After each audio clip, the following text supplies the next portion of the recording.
आज नुआ प्रणाली आम चाउमिन बनवा चाउमिन किसी निजी मैगी मसला गाजर बंधाकोबी पिज पनीर गोटे मात्र अंडा तेल अल्प टे देदेवा लगे ना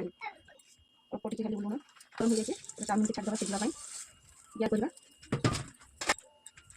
झीगला ग्यास बसैले ठंडा पानी देके धोईदेवा गोटा गोटा हो जाए तेल किसी देदेला सब जिन आम फ्राए करदेवा देदेवा और फ्राए हो पकेवा पिज बंधाकोबी भी देदेवा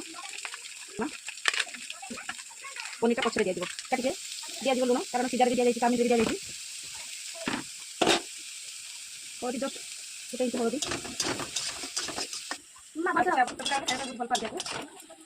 ये बेसी ब्राउन कलर करवा भल लगे पानी थी छाड़ी पकेबे कारण जहाँ दर सीधा थी सीझी पनीर भाजी भल लगे ना ये पनीर देने हल्का नरम लगे